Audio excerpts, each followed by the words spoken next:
Saudara-saudara, dari mimbar pelayanan ini saya menyapa Bapak Ibu Saudara-saudara dengan Shalom. Semoga kabar Bapak Ibu Saudara-saudara baik sekali. Saudara, seorang yang bernama Aron Ralston, dia adalah seorang petualang dan pendaki gunung yang terkenal.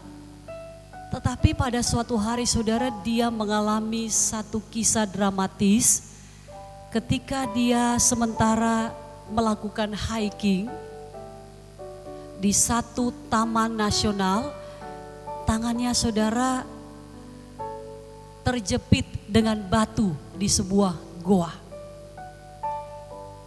Tidak ada seorang pun yang mendengar suara minta tolong Aron, dan berhari-hari saudara dia hidup dengan menunggu atau menanti seorang penyelamat yang akan menyelamatkan dia.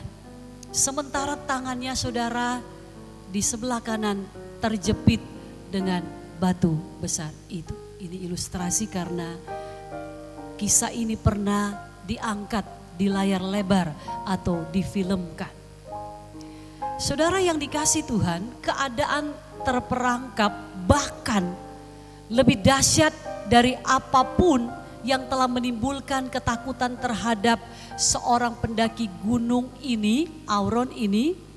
Saudara, lebih dari itu yang dialami oleh Israel ketika mereka berada di dalam atau di antara pengejaran Firaun dan tentaranya dan perairan Laut Merah atau Laut Teberau. Nah, Bapak Ibu Saudara-saudara yang dikasih oleh Tuhan kita Yesus Kristus, situasi terjepit itu menimbulkan satu kepanikan yang dahsyat dan ketakutan yang dahsyat. Ibarat pepatah mengatakan, maju kena, mundur kena. Atau bahasa Manado bilang, maju mati, mundur juga mati.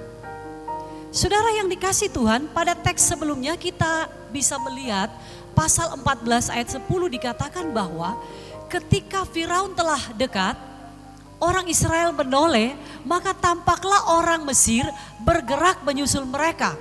Lalu sangat ketakutanlah orang Israel dan mereka berseru-seru kepada Tuhan. Saudara, dalam kepanikan dan ketakutan itu mereka berseru-seru kepada Tuhan. Dan di dalam ketegangan itu apa yang terjadi saudara? Allah menyatakan dan memperlihatkan kemuliaannya.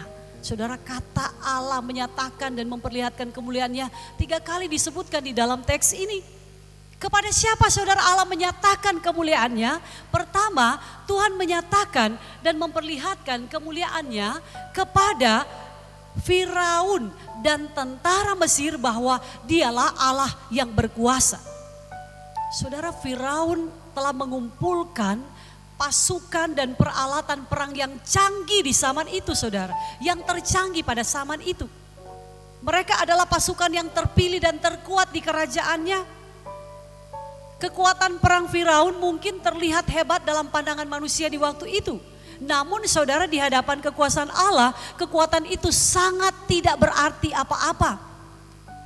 Allah melakukan mujizat yang tidak dapat dilakukan oleh Firaun dan tentara terpilihnya. Saudara, di saat Israel melihat seolah-olah mereka akan mati binasa di tengah-tengah laut itu.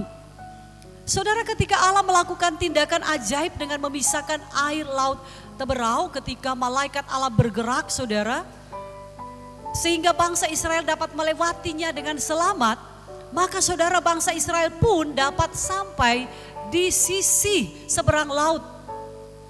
Allah pun kemudian menutup kembali laut tersebut sehingga pasukan Firaun dan peralatannya hancur di dalamnya. Saudara, Allah ingin menunjukkan bahwa dialah Allah satu-satunya Tuhan yang berkuasa atas segala peristiwa. Dan ini saudara menunjukkan keberadaan Allah dan kebenaran atas apa yang dia janjikan terhadap Israel. Bahwa dia tidak sekedar membebaskan mereka dari pintu perbudakan, tetapi ada janji kepastian yang akan diperoleh oleh umatnya. Saudara, ada seorang pria yang berjalan di atas tebing yang curam, lalu kemudian dia jatuh ke dalam sungai di bawahnya. Ketika kakinya tergelincir, saudara, dia berteriak meminta tolong dan tidak ada seorang pun mendengarnya. Sampai ketika ia hampir berputus asa, saudara, ia melihat seorang yang lain melemparkan seutas tali dan menarik dia untuk keluar dari sungai di mana dia tenggelam. Saudara, Tuhan selalu siap untuk menolong kita di saat kegentingan apapun, saudara.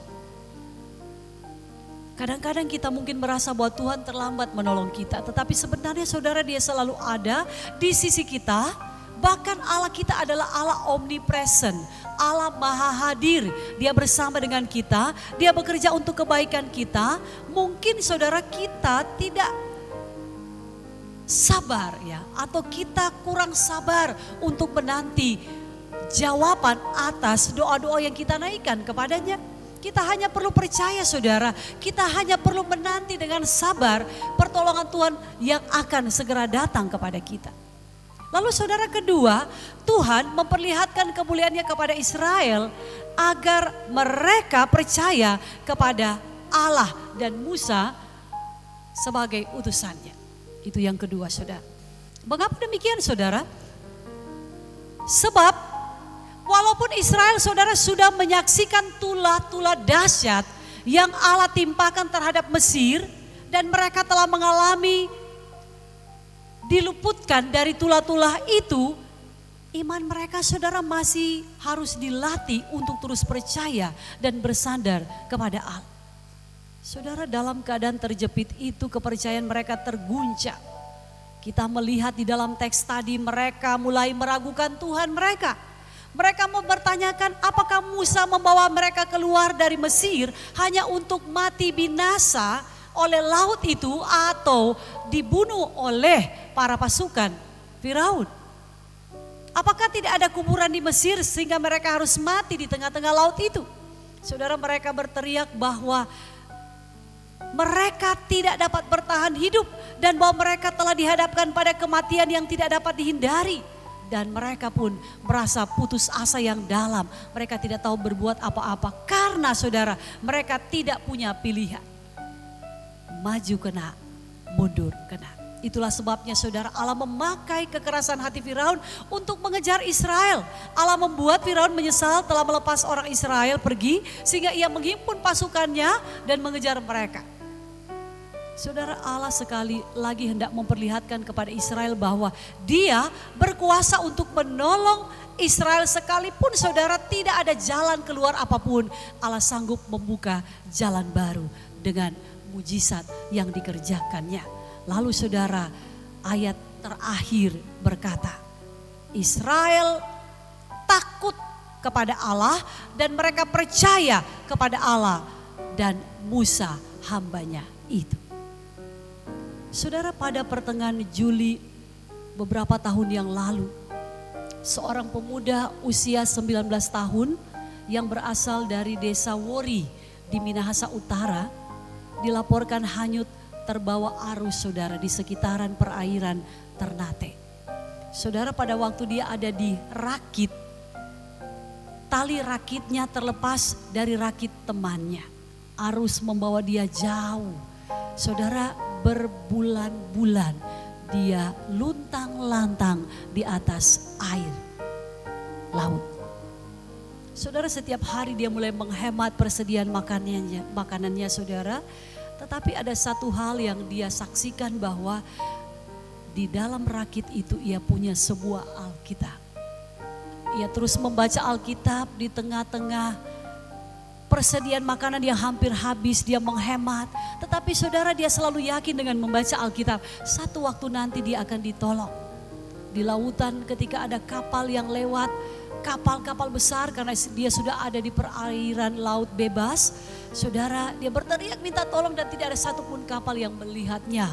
Mungkin di atas kapal besar melihat itu hanyalah sebuah titik dan bukan seorang manusia yang sementara menanti seorang penyelamat. Sampai saudara pada satu waktu setelah berbulan-bulan sebuah kapal di perairan Guam atau di sebelah bagian barat Samudra Pasifik melihat rakit itu dan mereka menolong dia.